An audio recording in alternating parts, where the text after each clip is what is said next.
Pushpa review দেওয়ার পর নিখিল Allu Arjun fan society Bangladesh শাখা আমার উপর চড়াও হয়েছিল। আমি জানি না এই রিভিউর পর কি হবে, বাট সত্য কথা তো বলতেই হবে। তো পুষ্পা 2 নিয়ে অনেকে অনেক রকম কথাবার্তা বলছে, কেউ নেগেটিভ রিভিউ দিচ্ছে, কেউ পজিটিভ রিভিউ দিচ্ছে। আমি আসলে নেগেটিভ পজিটিভের মধ্যে নাই। আমি আসলে বলবো যে কেন পুষ্পা 2 বিংশ শতাব্দীর অন্যতম গুরুত্বপূর্ণ সিনেমা, এবং এই সিনেমা কি হবে অ্যাজ এ হিউম্যান বিং আপনাকে ডেভেলপ করবে ইন্টারন্যাশনাল।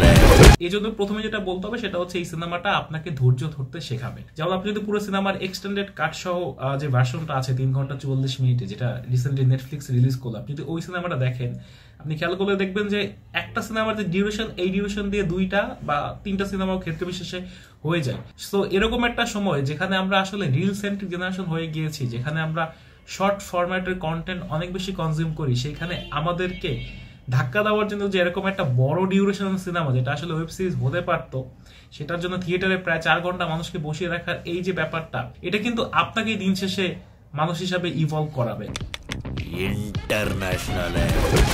আমাদের যেখানে টলারেন্স লেভেলটা ক্রমশ কমে যাচ্ছে, সেখানে আমাদেরকে স্ক্রিনের সামনে অনেকক্ষণ ধরে বসে থাকার জন্য যে এই যে প্র্যাকটিস, এই প্র্যাকটিসের জন্য কিন্তু পুষ্পা 2 এই শতাব্দীর অন্যতম গুরুত্বপূর্ণ সিনেমা। এবং ভাবুন তো, যদি প্রত্যেক সপ্তাহে একটা বা প্রত্যেক মাসে 2টা করে এরকম সিনেমা হতো এবং আপনি 8, 10, 12 ঘন্টা এরকম স্ক্রিনের সামনে থাকতে পারতেন, তাহলে আপনার ফোকাস কতটা বাড়তো, আপনার টলারেন্স লেভেল কতটা বাড়তো, বা আপনি মানুষ হিসাবে আর কত বেশি সহিষ্ণু হয়ে উঠতেন। সো এইসব দিক বিবেচনায় কিন্তু এই সিনেমাটা একটা সুদূর প্রসারী মাইলস্টোন বলে আমার মনে হয়। দ্বিতীয় যে বিষয়টা সেটা হচ্ছে, আমরা যদি আমাদের চারপাশে তাকাই, আমরা দেখবো যে আমরা ইদানিং অনেক অল্পতেই রেগে যাই, প্রশ্ন করা শুরু করি। পান থেকে চুন খসলে আমাদের প্রশ্ন করা শুরু হয়। যেমন কিছু হলেই আমরা বলে ফেলি সমন্বয়করা কোথায়, কিছু হলেই বলি ডক্টর ইউনূস কোথায়, কিছু হলেই আমরা রাজু ভাস্কর্যের নিচে চলে যাই, কিছু হলেই আমরা শাহবাগের মোড়ে গিয়ে দাঁড়িয়ে যে আন্দোলন করতে। অর্থাৎ আমাদের অনেক বেশি প্রশ্নের উত্তর পাওয়াটা জরুরি না, আমরা প্রশ্ন করতে অনেক বেশি পছন্দ করি। সেখান থেকেও কিন্তু পুষ্পা 2 আমাদেরকে শেখায় যে প্রশ্ন করা যাবে না। কারণ আপনি যদি পুষ্পা 2 সিনেমাটা দেখেন, দেখবেন যে এখানে পদার্থবিজ্ঞানের সূত্রকে মানা হয়নি, এখানে রসায়নের সূত্রকে মানা হয়নি, এখানে জীববিজ্ঞানের সূত্রকে মানা হয়নি। অর্থাৎ যেসব বিষয় নিয়ে প্রশ্ন ওঠা উচিত, সেই সব কোনো প্রশ্নই আপনি এখানে করতে পারবেন না। আপনার যে মস্তিষ্ক নামে যে বিষয়টা আছে, সেটাকে হয় ঘরে রেখে আসবেন, না হয় আপনি যে সিটে বসে সিনেমাটা দেখছেন সেই সিটের পাশে, পপকর্নের পাশে আপনি ব্রেনটাকে রাখবেন, তারপর সিনেমাটা দেখবেন। এই যে প্রশ্ন না করার মানসিকতা, এই যে মেনে নেওয়ার মানসিকতা, এই মানসিকতা কিন্তু দিন শেষে আমাদেরকে অনেক বেশি টলারেন্ট করবে, আমাদের সহিষ্ণুতা বাড়াবে। আমরা আমাদের অপর পক্ষে যে আছে তার অনেক প্রশ্নের উত্তর ইগনোর করতে শিখবো, বা প্রশ্ন করবো না তাকে ক্ষেত্র বিশেষে। তো এইভাবে কিন্তু আমাদের ক্যারিয়ার থেকে শুরু করে, রিলেশনশিপ থেকে শুরু করে, সবখানে কিন্তু আমরা একটা প্রোগ্রেসের দিকে যাবো। সো এই যে প্রশ্ন না করার মানসিকতা তৈরি করার ক্ষেত্রে কিন্তু পুষ্পা 2 খুব দারুণ একটা অবদান রাখে ইন্টারন্যাশনাল। তৃতীয় যে বিষয় সেটা হচ্ছে, এই সিনেমাটা মোটিভেশনাল সিনেমা। মোটিভেশনাল সিনেমা হচ্ছে, আপনি দেখবেন যে কুলি থেকে একটা লোক কি হবে পুরো একটা স্টেটের প্লেয়ার হয়ে ওঠে, সেখান থেকে শিখে হবে ইন্টারন্যাশনাল প্লেয়ার হয়ে ওঠে। এটা কিন্তু আমাদেরকে বোঝায় যে আমাদের গণ্ডিটা সীমাবদ্ধ রাখলে চলবে না, আমাদেরকে আসলে অনেক বড় চিন্তা ভাবনা করতে হবে ইন্টারন্যাশনাল। সো এই শিক্ষাটা কিন্তু আমরা পুষ্পা 2 থেকে পাই। এবং আরেকটা যে বিষয় সেটা হচ্ছে, একটা মানুষের নাম পুষ্পা,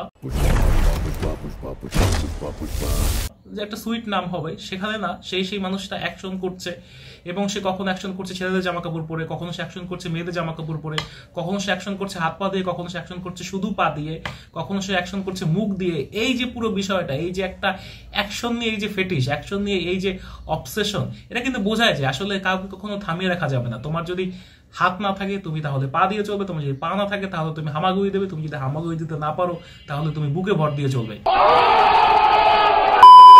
এই যে মোটিভেশনটা, এই মোটিভেশনটা কিন্তু আপনারা এই সিনেমার ক্ষেত্রে পাবেন। এবং এই সিনেমার ক্ষেত্রে নামে কি আসে যায়, কাজের পরিচয়, সেটারও কিন্তু একটা গ্লিমস পাবেন পুষ্পা নামের মধ্য দিয়ে। সুতরাং আমরা যে ইনফিনিটি কমপ্লেক্সে ভুগি, আমরা যে আমাদের যেই সমস্যাগুলো আছে সেগুলো নিয়ে আমরা যে সবসময় নিজেদেরকে ছোট ভাবি, সেখান থেকে কিন্তু পুষ্পা 2 শেখায় যে একটা হ্যান্ডিক্যাপ পার্সন হওয়া সত্ত্বেও একটা মানুষ কিভাবে অসাধ্য সাধন করতে পারে। সো এই মোটিভেশনটাও কিন্তু এখানে আছে। এবং সবচেয়ে গুরুত্বপূর্ণ বিষয়, যেটা আমাদের একটা ব্যাপার, যে আমরা অনেক বেশি জাজমেন্টাল। যেমন পুষ্পা 2 দেখে আপনাদের অনেকেরই মনে হয়েছে যে এটা একটা অ্যাকশন ফিল্ম, কিন্তু তা তো না, এটা তো একটা motivational cinema. At the same time এটা একটা মেটাফরিক্যাল সিনেমা। মোটিভেশনাল কেন সেটা তো একটু আগে বললাম, মেটাফরিক্যাল কেন সেটা এখন বলছি। সেটা হচ্ছে সিনেমার নামটা খেয়াল করুন, পুষ্পা। অর্থাৎ এইখানে পা দিয়ে যে অনেক বেশি কাজকর্ম হবে সেটা কিন্তু নামের মধ্যেই ছিল, যেটা আপনারা কেউই হয়তো বোঝেনি। এবং আপনি যদি সিনেমাটা দেখেন, দেখবেন রোমান্সের ক্ষেত্রে পা আছে, অ্যাকশন তো বললামই পা দিয়ে হচ্ছে, সোয়াগ দেখানোর ক্ষেত্রে পা দেখানো হচ্ছে। এবং সুকুমার, যিনি সিনেমার ডিরেক্টর, তিনি অনেক ক্ষেত্রেই সিন শুরুই করেছেন পা থেকে উপরে ওঠার মাধ্যমে। এই যে ব্যাপারটা, ওই যে পাকে যে অনেক বেশি ট্রিবিউট দেওয়া বা পা নিয়ে যে অবসেশন, এটা শেষ দেখেছিলাম কোয়েন্টিন টারান্টিনোর ক্ষেত্রে, যার ছিল ফুট ফেটিশ। তাহলে কি এই সিনেমাটা সামহাউ কোয়েন্টিন টারান্টিনোকেও ট্রিবিউট দিচ্ছে? ইন্টারন্যাশনাল হতেই পারে। সো এই যে পুরো বিষয়টা, এই যে একটা সিনেমা যেটাকে আমরা ভেবেছি এটা একটা অ্যাকশন সিনেমা, এটা একটা মেসেজ সিনেমা, কিন্তু এটা যে আসলে একটা মেটাফরিক্যালি অনেক গভীর তত্ত্বের সিনেমা, এটা কি আপনারা জানতেন? এসব কারণ মিলেমিশেই কিন্তু পুষ্পা 2 বিংশ শতাব্দীর অন্যতম গুরুত্বপূর্ণ সিনেমা, এবং আমাদেরকে নাড়িয়ে দেওয়ার জন্য এবং আমাদেরকে আরেকটু ইভলভ করার জন্য কিন্তু এই সিনেমাটা খুব গুরুত্বপূর্ণ। সো এরকম সিনেমা আরো আসুক, এরকম সিনেমা আমরা আরো বেশি বেশি চাই, এবং এভাবেই আমরা আসলে ভালো সিনেমার সাথে ভালো সিনেমার পাশে থাকতে চাই। সো এই ছিল আজকে রিভিউ, দেখাবে পরবর্তী কোনো ভিডিওতে। টিল দেন ভালো থাকুন, সুস্থ থাকুন, সাইনিং অফ।